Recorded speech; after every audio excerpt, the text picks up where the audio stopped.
Para o vídeo de hoje nós temos duas informações interessantes sobre o Mazda Miata ND. Eu estou aqui no site da Mazda dos Estados Unidos. Eu quero ver se ainda está disponível o configurador do mesmo jeito. Eu acho que eu fiz um vídeo configurando o Miata 2 anos atrás. Então o Mazda ele ainda está configurável no site aqui, as três versões dele, o Sport, o Club e o Grand Touring. Eu quero ver o quão barato eu consigo fazer um Miata agora. Ele tem opção de câmbio automático ainda, porque algum idiota faria isso. Todas as cores cobram a mais, exceto o azul. Ah, o azul só está disponível no Club ou no Grand Touring. Então o Miata mais barato tem que ser na cor preta. Todos os acessórios estéticos são mais de $1.000 mais caros. Ah, e aqui gira, legal. A gente não pode trocar materiais, qualquer coisa que a gente trocar vai ficar mais caro. Freios Brembo, roda BBS, bancos Recaro, ele sobe $5.000. Realmente, o mais barato que a gente pode fazer é ele por $31.000. Mas, se a gente for pensar que isso aqui é um carro de 1.100 quilos com 181 cavalos, tração traseira conversível,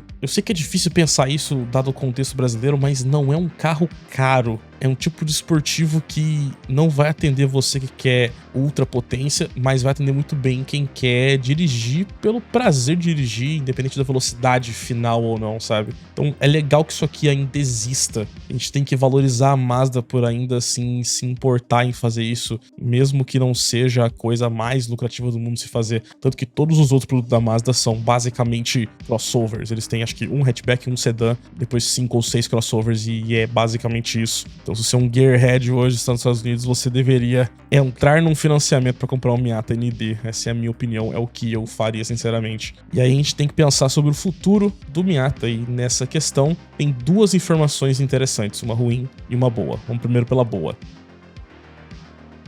A boa é que é a seguinte, uma entrevista recente com um dos executivos, com o principal executivo da Mazda da Itália, acabou revelando algumas informações da Mazda global. Falando especificamente, esse carro que ele tem na versão conversível 1.073 quilos. E uma coisa que o CEO confirmou, qual que é o nome dele aqui mesmo? Eu não tô lembrando o nome dele, achei aqui. É o Roberto Pietrantonio. Ele disse que a Mazda global quer manter a nova geração do Miata, que deve se chamar NE, já que vai ser a quinta geração, eles seguem por letras. Ele disse que a Mazda global quer manter o peso do carro nessa mesma faixa, então ele vai ter o limite de peso seco de 1.100 quilos, o que é excelente. Complementa essa informação dizendo que esse é o DNA do Mazda, que eles não podem mudar, o DNA do MX-5 Miata. E eles falam aqui também que o time que está desenvolvendo esse carro, que já começou, eles estão priorizando essa questão que eu mencionei, da dirigibilidade, de ser um carro específico para pessoas que querem o prazer em dirigir e não são pessoas que fazem questão de ter uma velocidade extrema. E eu acho que isso é totalmente possível, Eu sei que soa meio contra-intuitivo falar isso, mas eu acho que isso é totalmente possível sim. E eles estão priorizando isso, eles continuam priorizando isso,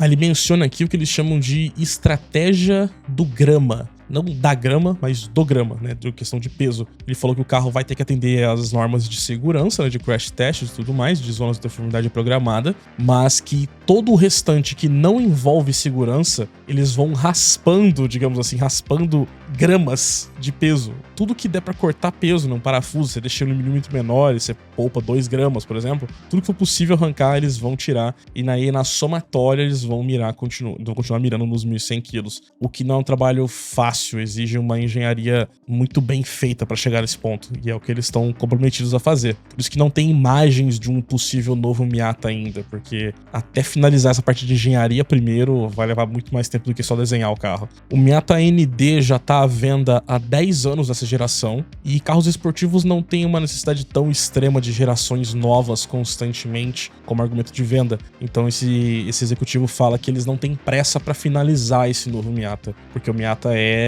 hoje o Halo Car da Mazda e vai demorar muito até ter um possível RX-9. Não se sabe ainda se vai ter mesmo ou não, com recessões econômicas. Toda a situação econômica do Japão é muito complicada. Então, como o Miata é meio que o Halo Car deles, eles não têm pressa em mudar esse carro. Enquanto eles conseguirem manter essa geração no pacote de normas atuais, de Euro 7, de normas de segurança, eles vão continuar mantendo. Aí perguntaram na entrevista se ele tem alguma previsão específica de quando esse carro vai ser lançado. Ele fala que por volta de 2028 ele deve ser apresentado, o primeiro concept, então daqui 1 ano e meio, 2 anos, para então a fabricação e a entrega começar ali no começo de 2030. 2030, né? Então a gente tá falando aí de 4 anos, que é geralmente o tempo médio que se leva para desenvolver um carro novo do zero, né? Sem reutilizar a plataforma, geralmente é 4 anos que se leva. E isso geralmente é com todo tipo de carro, né? Então, nesse sentido, o que esse executivo vazou pra gente é que são só boas notícias pensando no entusiasmo, né, na direção entusiasta. Porém, tem um outro lado das normas de segurança que podem fazer do Miata algo meio esquisito. Vocês sabem que eu reclamo muito de roncos aqui no canal, né? Sempre quando eu lanço um carro novo eu falo, beleza, esse carro ele é muito legal, mas não tem ronco. Eu falei isso no vídeo do Valhalla, no canal principal, falei isso sobre a F80, porque a grande diferença, né? O grande argumento, na minha opinião, é que se você é um civil, se você usa o carro para ir do ponto A ao ponto B, qualquer carro com motor 1.5 e câmbio CVT serve. Qualquer carro elétrico serve. O grande ponto da direção entusiasta é você se conectar também com a experiência sensorial, como você tá no controle do carro, de você sentir os barulhos e como o carro se comunica com você. E isso incomoda as pessoas comuns. Eu entendo incomodar, mas é difícil. É uma briga difícil entre razão e emoção. Nürburgring, por incrível que pareça, tem regras muito restritas em relação a ronco de veículos, né? Ao quanto de decibéis o veículo emite de barulho. E agora isso está acontecendo também no Japão. Essa imagem que vocês estão vendo aqui é o facelift sutil para 2027 até o fim da geração do Miata no Japão. Não tem mudança estética, mas a mudança ela tá silenciosa, né? Perdão, trocadilho. Entrou em vigor uma nova lei no Japão que limita o volume, né, de sons de escapamento em até 72 decibéis. E o Miata ND emitia 74 decibéis, uma coisa ali muito próxima, mas que já seria suficiente para o carro ser obrigado a ser tirado de circulação. Então a Mazda teve que fazer uma atualização no modelo a partir de agora. Pelo que eu entendi da lei, carros antigos não se afetam, né? São só carros 0 km. E eles tiveram que fazer uma modificação para diminuir o volume do Miata, que já não é um carro que ronca muito alto. No Japão, pelo que eu entendi, tem ainda a versão 1.5 do Miata, então o mesmo abafador do 2.0 eles colocaram no 1.5 para poder restringir o barulho e colocaram um novo abafador no 2.0 que também restringe. Conseguiram tirar 3 decibéis, o carro caiu para 71 e aí já é o mínimo suficiente para poder passar nessa homologação. Em contrapartida, né, já que eles tiveram que mexer nisso, eles aproveitaram e mexeram também uma questão de ajuste sensorial do carro. A versão vendida nos Estados Unidos até agora, que é aquela do configurador que a gente viu, e a versão vendida no Japão até poucos meses atrás, ela tinha uma filosofia de molas macias e amortecedor mais rígido. Agora eles trocaram essa lógica. As molas estão mais rígidas e o amortecedor está mais macio. No acerto antigo, o Miata apresentava mais rolagem de carroceria. As molas, por serem mais macias, elas cediam mais rápido à força centrífuga.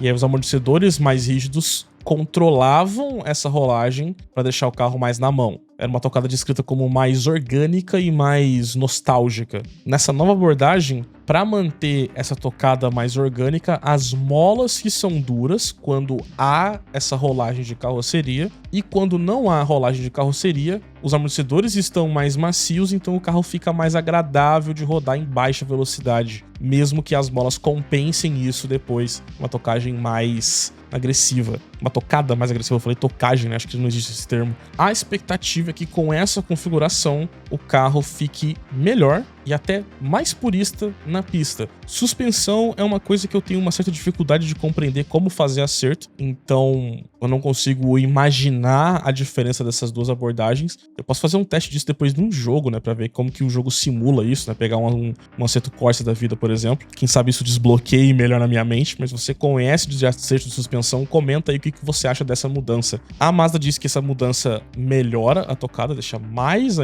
orgânica, mais purista. Por isso que o nome dessa versão que a gente tá vendo na foto aqui é o Mazda MX-5 Miata Pure Sport, ou Miata PS. A gente deve ver ainda mais uma última versão do Miata ano que vem, mais purista ainda, mas isso aqui já é um ensaio do que eles querem fazer pro futuro do Miata. Com isso, encerro esse vídeo, quero saber a opinião de vocês aí embaixo. Eu sou um grande fã do Miata, de verdade mesmo. É um carro que eu teria o maior prazer em entrar no financiamento se eu morasse nos Estados Unidos. E confesso que eu não sei se eu iria, procurar mais o Pure Sport com o teto removível, ou se eu iria no RF mais completão, porém mais caro. O RF completo ele fica, acho que se eu não me engano, em $40 mil, que já é um preço um pouco mais salgado, né? Mas enfim, fico feliz que existe o Miata ainda. Se você gosta da Mazda, deixa o like aí no vídeo e assista essas duas sugestões que estão aparecendo aí do lado também, com assuntos semelhantes. A gente se vê amanhã com mais notícias e mais reflexões. É isso, um abraço e até a próxima, valeu!